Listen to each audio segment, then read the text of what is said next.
Most people think you need a high-end server or a complex phishing kit to clone a WhatsApp account using just a phone number, but the reality is far more subtle and involves a concept known as signal interception through localized network vulnerabilities. If you've ever wondered how a device miles away can suddenly mirror an entire chat history without ever touching the target phone, you are looking at the holy grail of mobile exploitation.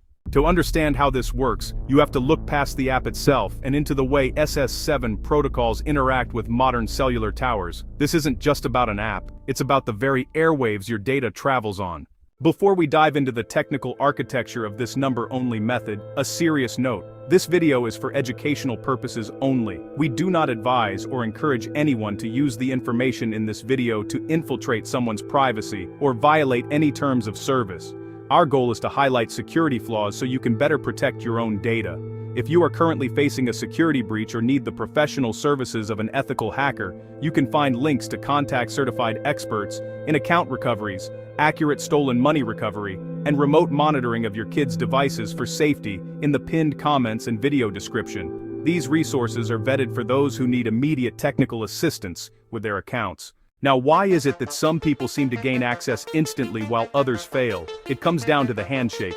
Before we break down the three-step sequence, I have to ask, have you ever noticed a strange notification on your phone that disappeared instantly? Drop a comment below right now and let me know, because that is usually the first sign of a synchronization attempt. While you're down there, hit that like button and subscribe to Point Access Hacking. It helps the algorithm push this security research to more people who need to stay informed. To clone a WhatsApp instance using only a number, one must theoretically exploit the virtual SIM environment. Imagine a scenario where a secondary device convinces the network it holds the primary identity of that specific MSISDN. This isn't about guessing passwords, it's about identity spoofing at the carrier level. To execute a number-based mirror, the first phase involves network packet sniffing within a specific radius. When a number is entered into a fresh installation of the platform, a verification packet is sent. The strategy here isn't to stop the packet, but to create a ghost instance that receives the metadata simultaneously. This requires a deep understanding of how verification tokens are hashed before they reach the handset. If you're finding this technical breakdown useful, make sure to share this video with a friend who's interested in cybersecurity. We see a lot of people asking for help with lost data. So remember, if you need professional recovery help, the links to certified experts in account recoveries and remote monitoring for family safety are in the description and pinned comment.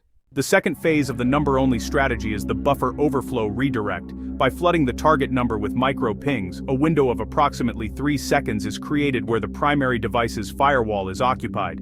During this millisecond window, the cloning software attempts to pull the key file from the cloud backup associated with that number. This is where most people get stuck because they don't have the proper decryption headers. This leads us to the most critical part of the process, the header injection. Without the correct injection, the cloned app will simply show a blank screen. This is the part that separates the script kiddies from the actual researchers. Before I reveal how the injection completes the sync, what is the one app on your phone you're most afraid of losing access to? Tell me in the comments. I'm curious to see which platforms you guys want me to cover next. As we move into the final synchronization, the cloned data begins to populate.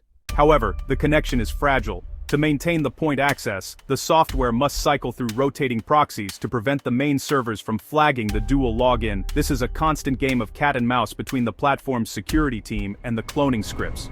This complexity is exactly why we always emphasize that these methods are for research and understanding the landscape of digital vulnerability. Protecting yourself starts with knowing how these number-only theories are constructed. For those who have already lost access or are dealing with a compromised device, don't forget to check the resources below. The certified experts we've linked specialize in stolen money recovery and account restoration, providing a safe way to handle these issues without doing it yourself. Stay tuned as we analyze the packet logs in the next segment, and make sure your notifications are on so you don't miss the next deep dive into mobile security flaws. Oh, and make the background music cinematic suspenseful.